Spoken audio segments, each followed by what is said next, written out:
기도하겠습니다. Let's pray together. 하나님 아버지 감사합니다.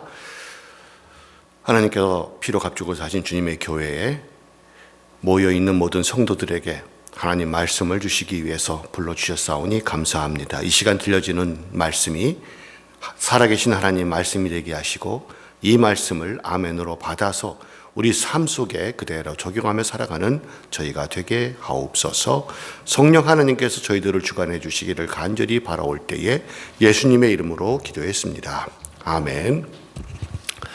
조금 전에 제가 언제 피오리아에 왔나 봤더니 작년 8월 달에 왔더라고요. 와가지고 제가 그때 말씀을 전했는데 그때 함께 계셨던 분도 계시고 또 오늘 새로 오신 분들도 계신 것 같습니다. 반갑습니다.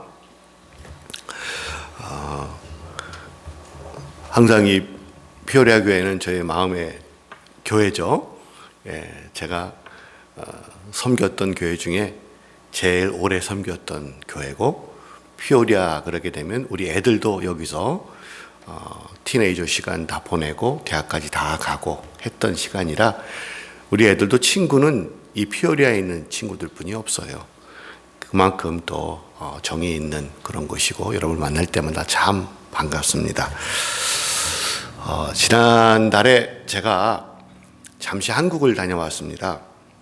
한국에 있는 노회와 저희 미국 장로교 안에 있는 한미노회가 연합으로 컨퍼런스를 했었거든요. 한미노회도 뿐만 아니라 한국에 있는 교회들도 같은 어려움에 처해 있습니다. 어떤 어려움이냐? 그거는 교회가 노령화되어 있다. 그리고 아이들이 점점 사라지고 있다. 그리고 점점 사람들이 줄어들고 있어요. 이민 오는 사람도 줄어들 뿐만 아니라 한국에 있는 사람들도요, 지금 인구 절벽이라 그러잖아요. 서울 경기 지역을 제외하고는 지방에 가게 되면 사람들이 점점 줄어들어요. 그래서 인구 소멸 지역이라고까지도 불려질 정도로 점점 사람이 없어지고 있으니까, 사람이 있어야 그나마 교회 나올 사람도 있죠. 교회 나올 사람도 별로 없어진다라고 하는 거예요. 그러면서 제가 이제 한국 창원에서 목회를 했는데, 그 지역에 2017년 봄에 이제 갔을 때는 깜짝 놀란 것이 온갖 동네에 연등으로 가득 차 있었어요. 아마 4월 초파일 정도 되니까 그런 것 같아요. 곳곳마다 연등을 갈아놨는데, 제가 한국을 떠난 지 20년 만에 다시 돌아가서 이렇게 딱 본 느낌이 깜짝 놀란 거예요. 서울에만 살다가 이 경남 지역을 갔더니 경남 지역은 이렇게 불교세가 되게 강하거든요.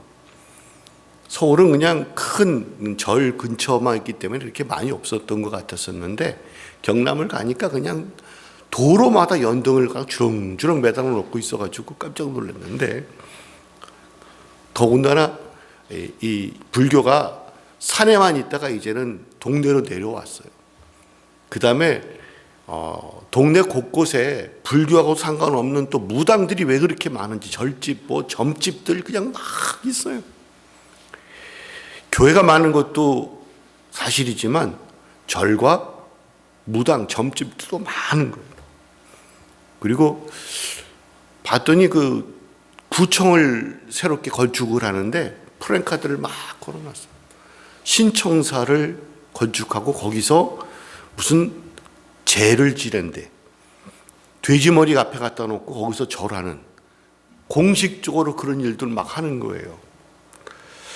세속문화가 사회뿐만 아니라 교회까지도 막 밀려 들어오는 현실을 목격을 했어요. 근데 이번에도 5월 달쯤 가까이 돼가니까, 초파일 가까이 돼가니까 서울에도 그렇더라고요. 막 갖다 이렇게 달아놨어요. 또 창원도 말할 것도 없고. 이것이 우리의 살고 있는 현장이기도 합니다. 다양한 종류의 종교와 문화가 혼재되어 있어요. 다원화된 현실 속에서 기독교 신앙을 우리가 어떻게 지킬 것인가?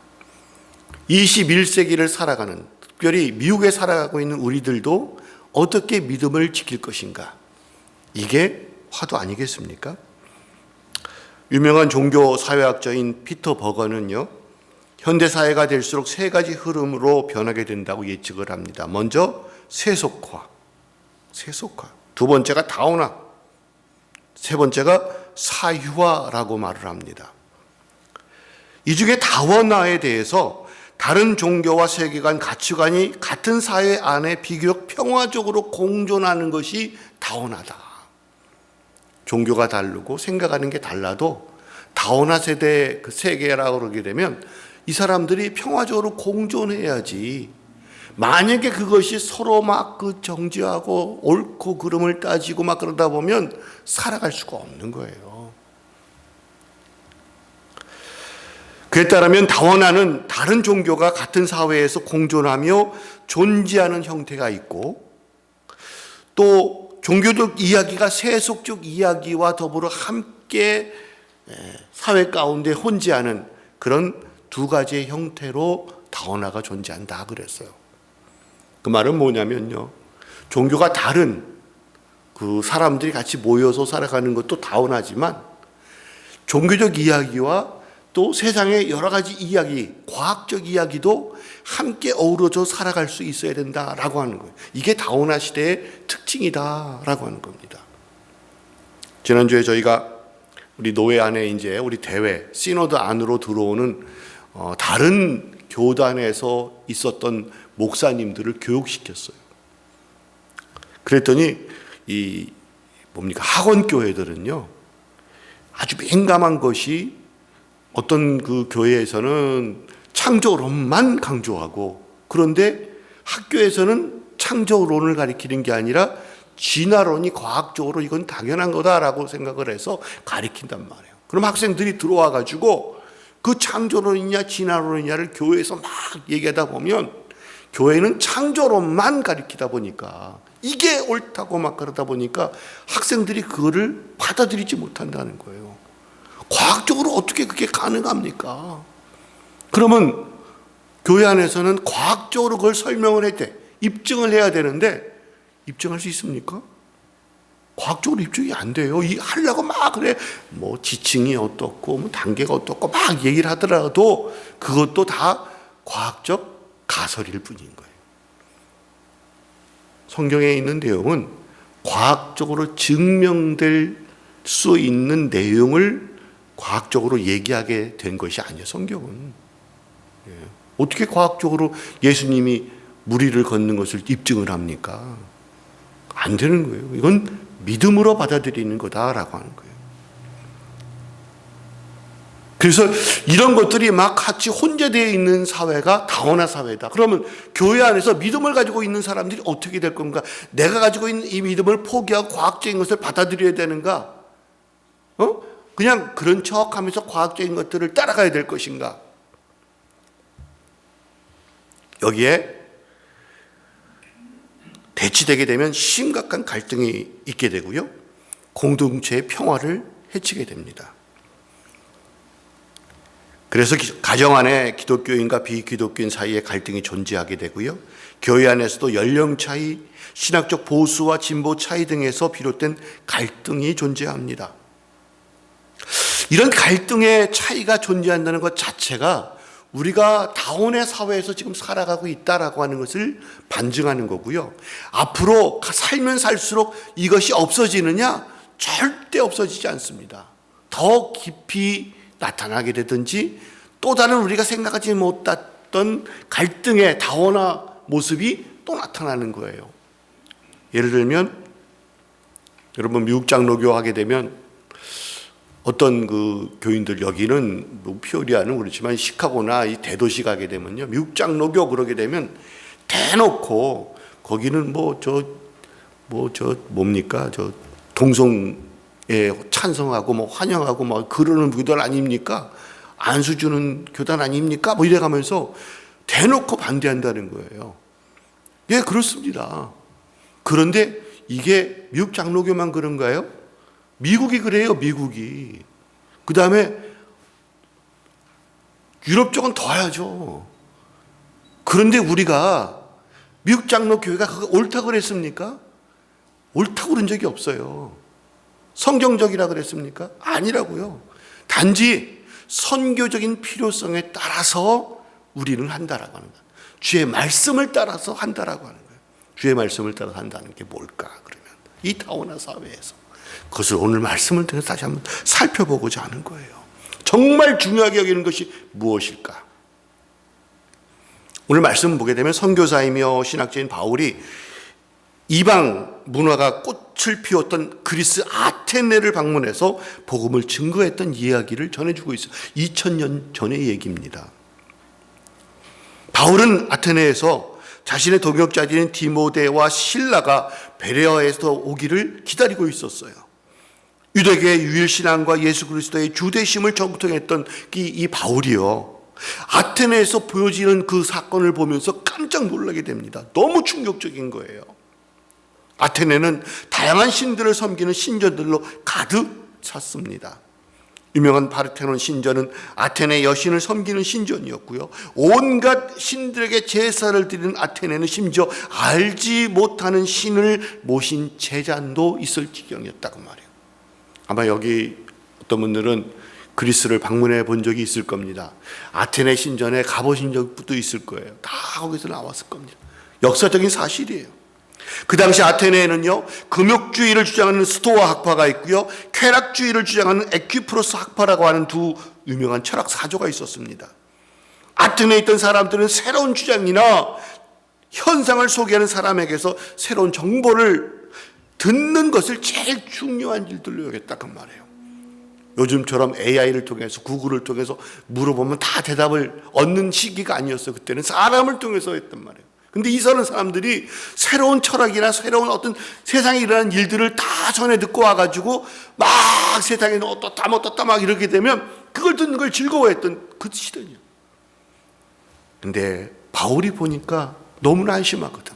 그래서 바울이 자기 알고 있는 복음에 대해서 이 아테네 사람들에게 증거하기 시작을 한 겁니다. 이게 이 아테네 사람들이 세상 처음 듣는 얘기를 하는 거예요. 사람이 죽었다가 다시 살아났다는 얘기를 들으니 얼마나 황당하겠어요. 그렇지만 새로운 소식이야. 그래서 귀를 쫑긋하고 듣게 됩니다. 결국 사람들에 이끌려 철학 논쟁의 장소인 아레오바고 언덕, 이 아레오바고 언덕이라고 하는 것은요, 전쟁의 신 아레스의 언덕이다라고 하는 뜻이고, 영어로는 Mars Hill이라고 하는 겁니다. 여러분 많이 들으셨을 거예요. Mars Hill.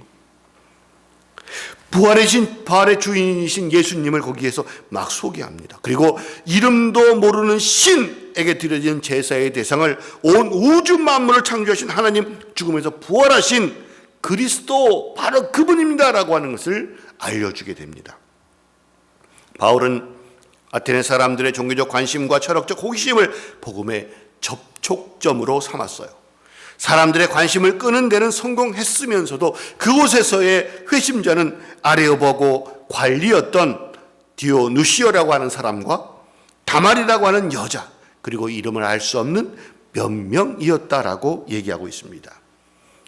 이걸 보면서 현대 선교 신학자들은요, 바울의 이런 아레오바고 접근 방식을 다문화 사회에서의 선교 방법으로 설명을 하면서도 동시에 다문화 사회에서 잊지 말아야 될 것이 무엇이다라고 하는 것을 알려주고 있다라고 소개하고 있어요.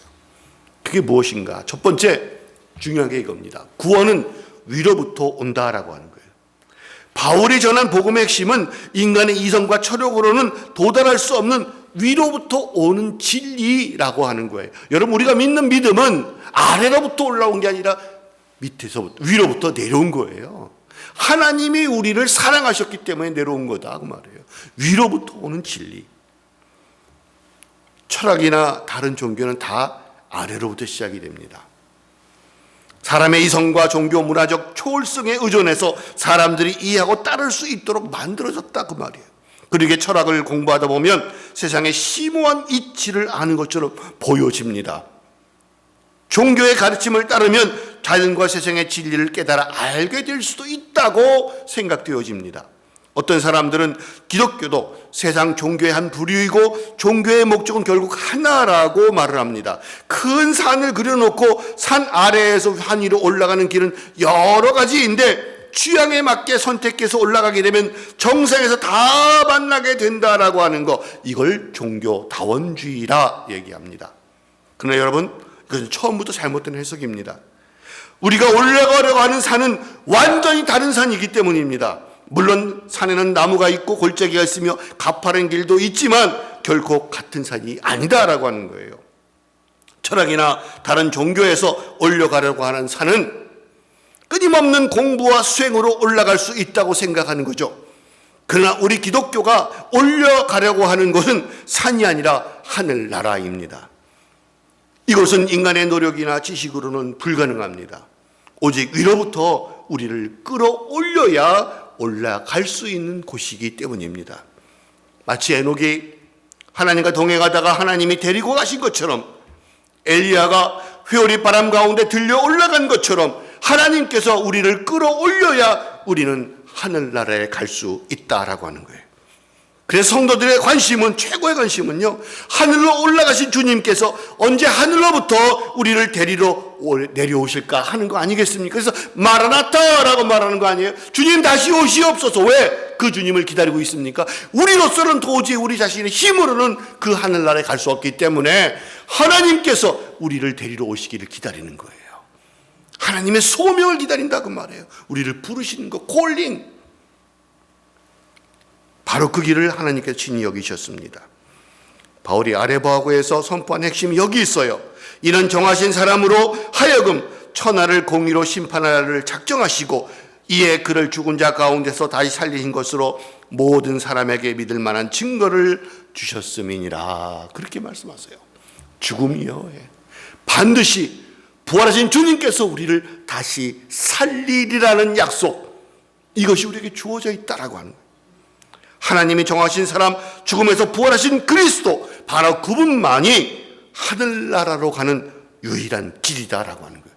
세상에 다른 길은 아무것도 없습니다. 헛길이에요. 잘못된 길입니다. 속지 마십시오 라고 하는 것을 성경이 우리에게 알려주죠. 사도 바울이 그 많은 아테네 신들 가운데 그 종교적인 방법을 통해 철학사조를 통해서 올라가려고 하는 것, 이 모든 것들은 다 잘못된 겁니다. 거짓 것입니다. 왜? 아래로부터 올라가는 것이기 때문에.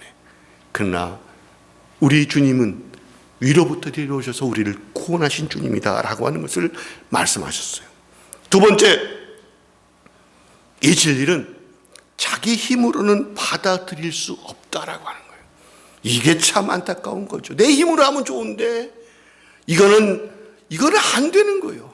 오직 성령의 능력으로만 가능하다고 말해요. 아테네 사람들은 자기 신들을요, 이름도 모르는 신들을 만나놓고 막 위했다 그랬지 않았습니까? 그래서 그 신들이 섭섭해할까봐 제사도 드리고 좋은 것도 바치고 그렇게 했다 그 말이에요. 그런데 바울이 그 신의 이름을 창조주 하나님, 죽음에서 부활하신 그리스도라고 증거했을 때 사람들의 반응은 시큰둥했어요. 자기 지식이나 이성으로 받아들일 수 없는 이야기였다 그 말이에요. 그걸 누가 알겠냐 그 말이야. 근데 그걸 믿음으로 아는데 그 믿음은 성령의 도움이 아니면 주어질 수 없기 때문에 여기 있는 우리 모두가 이 성령의 도우심으로 예수 그리스도는 나의 구주요 나의 주님이심을 고백하는 분이시기를 원합니다. 이게 바로 우리 주님이 우리에게 주셨던 은혜 아닙니까? 자기 지식이나 이성으로 받아들일 수 없는 이야기, 마치 물속에만 살던 잠자리 유충은요, 물속에만 있으면 소용이 없어. 근데 이 잠자리 유충이 물 위로 나와서 날개를 펴고 하늘로 날아 올라갈 때에 엄청난 자유를 맛보고 물속에서의 삶이 아닌 공중에서의 삶을 만끽을 하잖아요. 성령 하나님께서 우리 가운데 계실 적에 우리가 그런 은혜를, 그런 삶을 살게 될 줄로 믿습니다. 바울은요, 나중에 로마서를 작성할 때 이 세상에서 하나님의 창조와 구원을 받으려면 반드시 성령 하나님의 도우심이 있어야 한다고 증언합니다. 소수이지만 디오누시오와 다마리가 믿음으로 반응할 수 있었던 것은 그들 안에서 성령 하나님이 역사하셨기 때문이었습니다. 회심은 사람의 설득 능력에 달린 것이 아니라 성령의 주권적인 역사에 달려 있기 때문입니다. 그렇다면 세속화되고 다원화된 이 사회에서 우리는 어떻게 살아가야 할까요? 내 것을 지키면서 다른 사람들과 어떻게 평화를 유지하며 살아갈 수 있을까요? 이때 꼭 기억해야 할 것은 다른 것이 있고 틀린 것이 있다라고 하는 것입니다. 우리 말에는요, 가끔 혼동될 때가 있어. 이거 달라라고 말해야 될 때, 틀려 이렇게 말할 때가 있어요. 틀린 것은 wrong입니다. 다른 것은 different이에요. wrong은 내 판단 가지고 판단하는 거잖아. 내가 하는 것은 이거 말고 넌 틀려. 이거 wrong이야. different이라고 하는 것은 내와 너가 같은 내용이 아니다, 다르다라고 하는 겁니다. 어떤 게 위에 있는 게 아니에요. 우리가 믿는 신앙은 다른 종교나 철학과 다릅니다. 다른 길로 올라가면 함께 만나지 않습니다. 다르다 그 말입니다. 완전히. 오직 예수 그리스도에 외에 구원을 얻을 만한 다른 이름을 우리에게 허락하지 않으셨습니다. 우리를 죽음에서 부활하게 하셔서 영원한 하나님 나라로 데려가실 분은 오직 예수 그리스도 한 분뿐입니다. 그래서 다른 종교들이 인도하는 결국도 이름만 다를 뿐 같다는 말은 틀린 말이다 말이에요. 이건 wrong인 거예요. 왜? 성경에서 그렇게 말하지 않았어요. 다른 것은 다 존재해 있어. 그렇지만 하나님의 나라에 가는 것, 이것은 오직 한 길이다라고 하는 거예요. 그러나 이것을 주장하고 설명할 때 우리는 오만하거나 교만한 태도가 아니라 사랑과 희생의 방법을 사용해야 한다는 것입니다. 이게 어려운 거예요. 그냥 너 예수 믿어, 믿으면 살고 안 믿으면 죽어, 멸망이야. 저 한국에 가게 되면, 요즘엔 조금 없지만 지금도요, 서울역 가게 되면 그런 사람들 많아. 빨간 글씨로 써놓고 막 앉아가지고 막 마이크로 하고 누가 듣든 말든 막 이래. 그러면 얼마나 신경 쓰이는지 짜증날 정도로 왜 저러고 있어. 근데 복음은요, 그렇게 선포하는 것도 되지만 무지막지하게 무식하게 그렇게 전하는 게 아니라니까. 얼마나 지혜롭고 얼마나 젠틀하고 말이야. 얼마나 사랑 가지고 이렇게 해야 되는데 예수님이 그 방법을 우리에게 설명을 해주셨잖아요. 이거요, 시간이 오래 걸립니다. 나의 희생이 들어가요. 나의 땀과 나의 눈물과 나의 기도가 들어갑니다. 우리 아이 하나하나 그 아이한테 예수 그리스도가 들어갈 수 있도록 하기 위해서 너 예수 안 믿으면 안 돼 라고 아무리 말해봤자 그 아이는 믿습니까? 안 믿어요. 왜? 성령의 도우심이 있어야 돼. 그러니까 내 가지고 있는 사랑을 가지고 그 아이한테 계속적으로 그 사랑을 보여야 돼. 인내해야 돼요. 언제까지? 그 아이가 믿을 때까지. 근데 그때가 언제인지 몰라. 내 이 세상을 떠날 때, 떠나고 나서도 그 아이가 믿을 수가 있다라고 하는 거예요. 우리는 그것을 인내와 사랑을 가지고 온유와 겸손함을 가지고 그 아이를 위해서 기도하는 거예요. 어떤 한 사람을 위해서도 마찬가지 그렇습니다. 내가 예수 믿고 구원받았다라고 하는 오만함, 그 마음을 가지고 말해. 나는 하나님 백성인데 이게 아니다 그 말이에요. 더 내려가서 겸손하게 그분들을 섬기는 가운데 그분들이 그 사랑을 가지고 그 사랑을 보고 예수를 알 수 있도록 만들어야 한다라고 하는 거예요. 그렇기에 우리는 세상에서 다른 것을 보게 됩니다. 또 틀린 것도 알게 됩니다. 그러나 그들을 섬기는 방법은 한 가지예요. 예수 그리스도가 우리를 위해서 어떻게 구원의 길을 열으셨는가를 우리가 기억을 하면서 우리도 예수님처럼 닮아가야 하지 않겠습니까? 우리의 주인이신 그 예수님께서 자기를 내어주신 사랑과 희생을 통해 우리를 부르셨기 때문에 우리들도 세상에 나가서 그런 모습으로 살아가야 되지 않겠습니까? 여러분, 그렇습니다.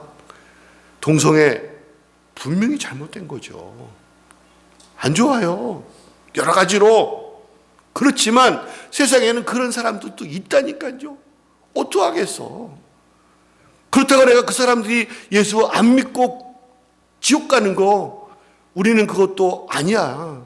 그들도 예수 믿고 구원받아 하나님의 나라에 들어가야 되지 않겠습니까?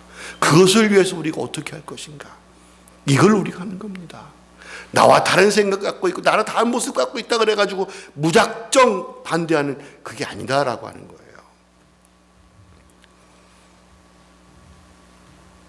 오늘 참석한 사랑하는 피오리아 교회 성도 여러분, 믿음이 다른 이웃을 먼저 섬기십시오. 저것들은 저주받은 것이야. 이게 아니라 저주받은 것이라고 말할 수 있는 사람은 아무도 없습니다. 오직 그 저주는 하나님만이 하시는 거기 때문에 우리는 끝까지 그가 싫다 해서 반발해서 할 때까지 우리는 포기하지 않습니다. 왜? 하나님이 그를 포기하시지 않으시면 우리도 안 되는 거예요. 사랑 가지고 그들을 섬겨야 될 것입니다. 우리의 삶 자체가 복음의 증거가 되도록 해야 할 것입니다. 이게 쉬운 일이 아니에요. 어려운 일이에요. 아유, 목사님 그거 해보셨어요? 안 될, 저도 알아요. 힘들어요. 어렵습니다. 쉽고 좋은 일 같으면 예수님이 그냥 당신이 알아서 해버리지, 당신 목숨 내놓으셨겠어요? 십자가에 달려 돌아가셨겠습니까? 우리는 그 예수님 믿는 사람이잖아요. 우리 가정에서, 직장에서, 이 피오리아 지역 사회에서 한 사람씩 한 사람씩 그 예수님의 사랑을 전해주게 된다면, 보여주게 된다고 한다면 who knows? 그 사람이 예수님의 사랑으로 돌아오게 될지 누가 알겠습니까? 인내가 필요합니다. 온유한 모습이, 마음이 우리 가운데 있어야 될 것입니다. 성령의 도우심을 간구하십시오. 분명히 우리를 도와주실 것입니다. 요한복음 14장 17절에 이렇게 말씀하고 계십니다. 그는 진리의 영이라 세상은 그를 능히 받지 못하나니 이는 그를 보지도 못하고 알지도 못함이라. 그러나 너희는 그를 아나니 그는 너희와 함께 거하시며 또 너희 속에 계시겠음이라. 아멘. 이 하나님께서 우리와 함께 하십니다. 그 하나님이 여러분과도 함께 하십니다. 오늘 이 다원화 사회에서 우리가 어떤 모습으로 살아가야 될지, 주님은요, 세상 마지막 때 내가 믿음을 보겠느냐 말씀하십니다. 너희 가운데에 믿음 있는 자를 찾아볼 수 있겠느냐 물어보는 거예요. 세상 누가 어떻게 되든지 간에, 어떤 모습으로 변하든지 간에 너는 나를 따르라 말씀하세요. 그 말씀에 그렇습니다. 주님, 나와 내 집은 오직 주님만을 따라가겠습니다 말했던 우리의 신앙의 선조가 있었던 것처럼, 다른 핑계, 다른 사람, 여건 뭐 이런 거 다 그래요. 세상은 다문화 사회예요. 세속화 사회예요. 개인주의가 팽배해 있는 사회예요. 그 가운데서 우리 주님이 물어보시는 것은 너는 어떻게 할 건데? 너는 어떤 믿음으로 나를 따라올 건데? 그거 물어보는 거예요. 내 아내가 어떻고, 내 남편이 어떻고, 내 아이가 어떻고, 우리 목사님이 어떻고, 우리 장로님이 어떻고, 원사님이 어떻고, 집사님이 어떻고. 그래요. 세상에 다 사람들이 이런 사람 저런 사람, 거짓 사람들 많아요. 나쁜 사람들 많아요. 거짓말쟁이도 많아요. 그렇지만 그런 가운데서 너는 어떻게 할 건데? 주님이 항상 나한테 물어보는 거예요. 너는 어떻게 할 건데? 딴 사람 물어보는 게 너 어떻게 할 건데? 너 믿음으로 나를 쫓아올 수 있겠어? 그걸 물어볼 적에 여러분들은 뭐라고 답하겠냐 그 말이에요. 교회가 변하고 어렵고 힘들고 막 이런 상황이 벌어진다 할지라도, 그런 상황 가운데에 주님 물어보시는 거는 다른 사람 물어보는 거 아니에요. 야, 최 목사야, 너는 어떻게 할 건데? 그래서 너도 똑같이 갈 거야? 너 나 믿는다 그랬잖아. 그러면 너는 어떻게 할 건데? 주님 물어보시면 뭐라고 대답하시겠어요? 여러분, 한 사람 한 사람에게도 주님은 말씀하시는 거예요. 핑계대지 말고 그 믿음, 내가 너를 위해서 피 흘려 죽어서 너를 구원했는데 너는 그때 뭐라고 말했어? 내가 죽도록 주님을 따라가겠습니다 고백하지 않았어. 그 약속 가지고 살아가야 되지 않겠냐. 세상이 다 변할지라도 너는 너만큼은 나에 대한 그 사랑을 변치 말아야 하지 않겠어? 나에게 했던 그 고백 계속 지켜야 되지 않겠어? 우리 주님 그렇게 물어보실 거예요.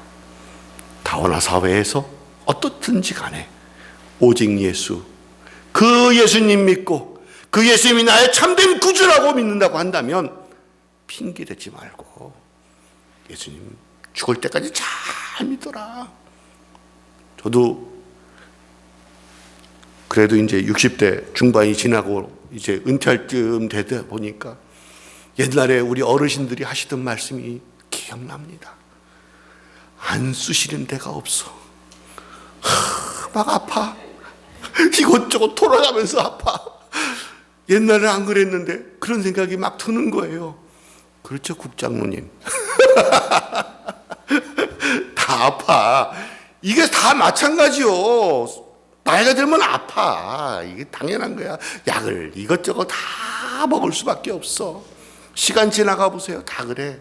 애들도 필요 없고 다 필요 없어. 내 몸이 아픈데 뭐가 필요하겠어.